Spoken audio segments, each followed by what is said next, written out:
ஜோதி அருள் பெரும் ஜோதி தனி பெரும் கருணை அருள் பெருஞ்சோதி பேரும்பம் பேரும்பம் பேரும்பம். அண்டத்திலிருந்து பிண்டத்திற்கும் மான்றலை உணர்ந்து கொள்ளுங்கள். இன்றைக்கு குருநாள் என்று சொல்லி வியாழக்கிழமை மான்றல் கூடுகிறோம் அல்லவா? ஆனால் நீங்கள் கூடும் இடத்தை பார்க்க வேண்டும். ஆலயங்களில் போறீர்கள். ஒவ்வொரு ஆலயத்திலும் மூலஸ்தானத்துக்குள் இருப்பது லிங்கம். ஆனால் அந்த மூலஸ்தானத்துக்குள் இருப்பது சிவன் அல்லவா?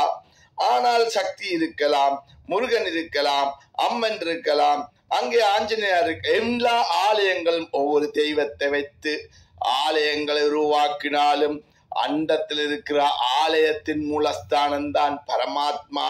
அண்டத்திலிருந்து அங்கே பிண்டத்தில் இருக்கும் மான்றுகள் ஒருவரும் சக்தி தூதர். அங்கே நீங்கள் வரும்போது ஒவ்வொரு அங்கே தியான கிளாஸுக்குள் கூறும் போது உங்களை அண்டத்தில் உள்ள கோயிலில் தான் அணைக்கின்றார். அண்டசாரத்தில் உன் உருகி ஒளி பெருக்கும் போது உன் ஆலயமாக மாறுது. உன் ஆலயம் மாறும் போது ஆத்மா இருக்கும் ஆலயம். ஆனா உன் ஆலயம் சரிதம். ஆனா அண்டத்தில் பிண்டத்தில் இருக்கும் மான்றலின் பல கோடி நட்சத்திரங்களோடு அங்கே பூமாதேவி சுத்தி கொண்டு சூரியனும் சந்திரனும் முழுமையடைந்து அங்கே நீங்கள் ஃபுல் மூன் வரும்போதும் ஒவ்வொரு நாளும் அங்கே குறையும் போது 7 வாரம், ஒரு நாளைக்கு 7 தரம் அல்லவா? 7 நாள், 4 வாரம் வருது மாதம்.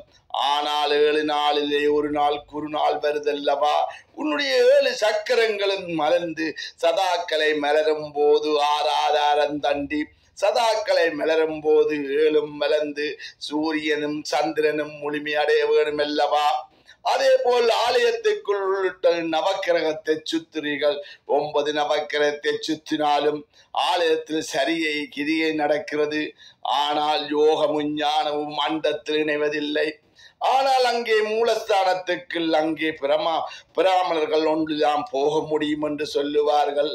ஆனால் நீங்கள் இருக்கும் எல்லோரும் இந்த பிராணம் வாசிகாத்தோடு எல்லா ஆலயங்களிலும் வந்தாலும் அங்கே சக்தி ஜோதி ஞான உபதேசத்தின் ஆலயத்தின் கிளாஸுகளுக்கு போகும்போது அங்கே இங்கே வந்து பூரும் போது இன்று இங்கே பக்க கோராவில் வந்து பூந்து உள்ளுக்கு பூரும்போது எல்லாரையும் ஞான கண்ணை துறந்து அண்டத்தில் இணைத்து விடுகிறார். மூலஸ்தானத்தில் அண்டத்தில் உள்ள மூலாதாரம் என்ன தெரியுமா? பூலோகம், போர்லோகம், சொர்க்கலோகம், மகலோகம், ஜனலோகம், ஆதவலோகன். அந்த ஆதவலோகனோடு இருந்து கொண்டு சத்திய மார்க்கத்தில் பிரமவிட்ட வழிக்கு அப்பால் தான் உங்களை இணைக்கின்றார். அங்கு உங்கள் ஆத்மா போய் செல்ல வேண்டும். அங்கிருந்து தூதர் வந்திருக்கிறாரு ஆத்மா. இந்த ஆத்மாவோடு பரமாத்மா இணைத்து வைத்திருக்கிறார். ஒவ்வொரு வியாழனும் நீங்கள் வரும்போது உங்களை இணைத்து வைத்து கணக்கு பார்க்கின்றார் அல்லவா? ஆனால் உங்கள் கணக்கு மூச்சு கணக்கில் தெரியுதல்லவா?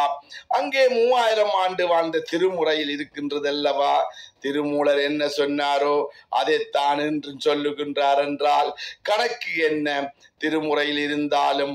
ஆனால் இப்போ சக்தி ஜோதி ஞான உபதேசம் எடுத்து தவம் இருக்கும் போது இங்கு வரும்போது உங்கள் எல்லாரையும் முழுமையான மூலஸ்தானத்தில் தான் இணைக்கின்றார். ஆலயத்தில் உள்ள மூலஸ்தானத்தில் இணைப்பதில்லை. அதனால் அண்டத்தில் இருந்து பிண்டத்தில் ஞானத்தை எடுக்கிறீர்கள். ஆனால் இன்று வியாழக்கிழமை எவ்வளவு மக்கள் கூடுறீர்கள், எவ்வளவு பேர் இங்கே ஆலயங்களை விட்டு விட்டு திரிகிறீர்கள். ஆனால் நீங்கள் சக்தி யோதி ஞான உபதேசத்துக்கு ஓடி சென்று பாருங்கள். அங்கங்கே வாசி காத்து வரும். அங்கே மூக்கில் நடுவில் அந்த வாசி காத்தோடு இணைத்து அண்டத்தில் ஆலயத்தில் இணைத்து விடுகிறான். மூலஸ்தானத்தில் சக்தியின் ஜோதியும் அங்கே சக்தியின் ஜோதியும் பிணைந்து கொண்டு உங்களை வாசி காத்தில் இடப்பக்கமோடு மூச்சையும் வலப்பக்க மூச்சையும் சூரியனின் சந்திரன் என்று சொல்லுவோம். இடப்பக்கம் ஓடுவதை சந்திரன் என்றும் வலது பக்கத்தை சூரியன் என்றும். ஆனால் உங்கள் வாசி காத்து நடுவில் வரும்போது அண்டத்திலிருந்து பிண்டத்திற்கும் மாடத்துக்கு குருநாளில் ஞானத்தை கொடுத்து வாசி காத்தில் வைத்திருக்கின்றார். ஆனால் தவம் செய்து கொண்டு வருபவர்கள் எங்கே காணவில்லை. இத்தனை வருடமாக தொடர்ந்து தவம் செய்தவர்களும் அங்கே எல்லோரும் அங்கே மூலஸ்தானத்தில் கணக்கு இருக்கல்லவா? அண்டத்தில் தான் உங்கள் கணக்கு இருக்கொழிய இந்த கோயில் ஆலயத்திலுமோ பண்டிச்சிலுமோ பிராமணரிலையோ உங்கள் ஆத்மா கணக்கில்லை. உங்களுடைய சக்கர கணக்கில்லை.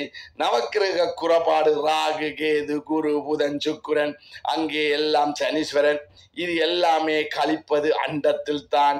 இந்த ஆலயத்திற்குள் வந்தால் தான் உங்கள் கர்மவினை அகலும். உங்களுடைய ராகு குறைபாடு, கேது குறைபாடு, உங்களுக்குள்ள புதன் குறைபாடு, சுக்கிரன் குறைபாடு, அங்கே ஒவ்வொரு ஆலயங்களுக்குள்ளேயும் சந்திரன் சூரியன் என்று சொல்லி ஆலயங்கள் நவக்கிரகம் இருந்தாலும் உங்களுடைய ஞான கண் அண்டத்தோடு இணைந்து தவம் இருப்பதுதான் சக்தி ஜோதி ஞான உபதேசம். நீங்கள் ஓடி செல்வது இல்லை ஆலயங்கள் கிளாஸ். அங்கு ஒவ்வொரு ஆலயங்களிலும் வந்து ஞானத்தை கொடுக்கின்றார் என்றால் ஒவ்வொரு ஆலயத்திலும் எல்லோரையும் அண்டத்தில் வச்சு ஒரு ஆலயத்தில் தான் ஞானத்தை கொடுக்கின்றார். இங்கே இருக்கும் அப்பர் சம்பந்தர் மாணிக்கவாசர் 63 நாயர்களும் உள்ளுக்கு இணைந்து அண்டத்தோடு இணைந்து கொண்டுதான் அங்கே அண்டத்தில் தான் ஒளியா போனார் ஒளிய இங்கே இல்லை, இந்த ஆலயத்துக்குள்ளேயும் போகவில்லை. அவர்கள் நினைக்கிறார்கள் இந்த ஆலயத்தில் போயிட்டார், இந்த எல்லாமே உன் ஆலயம், அங்கேதான் உன் ஆத்மா போய் ஐக்கியமாகும் என்பதை உணர்ந்து கொள்ளுங்கள்.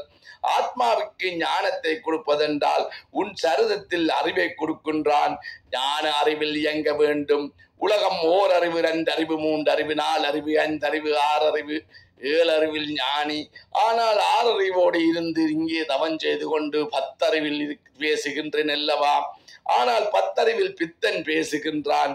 பித்தன் சொல்வதெல்லாம் பொய் என்று நினைக்கிறீர்கள். ஆனால் நீங்கள் பித்தன் சொல்லுவது மெய் அல்லவா. பித்தா பிரசூடி என்று பாடின சுந்தரும் அப்பர் சுந்தரர் மாணிக்க வாசகர் எல்லோரும் பாடி சென்றார்கள் பாடல்கள். ஆனால் அவர்கள் அண்டத்திலிருந்து வாசிகாத்து மூலம்தான் பாடுகிறார் ஒழிய விந்து விதை நாதம். நாதம் மாற வேண்டும். உன் சக்கரங்கள் மாறும் போது விந்து விதை நாதம் மாறுறது. ஓமண்டநாதம் மண் நீர் நெருப்பு காற்று ஆகாயம், இந்த பஞ்சபூதம் மாற வேண்டும். இங்கே வந்தீர்கள் என்றால் ஒவ்வொரு நாளும் வரும்போதும் எந்த நாள் நீங்கள் தவத்தில் இருக்கிறீர்களோ, ஆனால் அங்கே ஒவ்வொரு வாரமும் நீங்கள் அங்கே வரும்போது உங்களுக்கு வாசிகாத்து தருகின்றார். நியூசிலாந்திற்கும் மக்களுக்கு புரியவில்லை. இங்கே இந்நாளையத்தில் வரும்போது உள்ளுக்கு அண்டத்தில் தான் ஆலயத்தை காட்டுகின்றான். பிண்டத்தில் எந்த சரியோ கிரியோ செய்வதில்லை. உடனடியாகவே யோகத்தில் நினைத்து ஞானத்தை கொடுக்கிறார். இங்கே வந்தவுடனே யோகம் நடக்கிறது, இடத்துள் ஞானம் நடக்கின்றதல்லவா. அதனால் மான்றுகளே, இதைத்தான் சரியை கிரியை யோகம் ஞானம் என்பது. ஆனால் நீங்கள் இன்றைக்கு குருநாள் என்று எல்லா ஆலயங்களிலும் வைக்க சொன்னாலும் எந்த ஆலயத்திலும் ஏன் வைப்பதில்லை? ஏன் நீங்கள் மூலஸ்தானத்தில் போய் கும்பிடும் போது உங்களுக்குள் இருக்கும் ஞானக்கண் துறந்து சக்கரம் துறந்தவுடன் இந்த ஆலயத்தில் சம்பந்தம் இல்லை, அண்டத்தில் உள்ள ஆலயத்தில் தான் சம்பந்தம். அண்டத்தில் இருக்கும் அங்கே பல கோடி நட்சத்திரங்களிலும் ஒரு நட்சத்திரம் உங்களுடைய அல்லவா. அங்கே இயங்கிக் கொன்றும் சூரியன் சந்திரன் 27 நட்சத்திரத்தை சுத்தி கொண்டு வருகிறான். 27 வருஷத்துக்குள்ளே பிரச்சனை வருது பூமாதேவிக்கென்றால். நீங்க 27 வருஷமாக எவ்வளவு நாள் நீங்கள் ஞானத்தை குடித்தீர்கள்?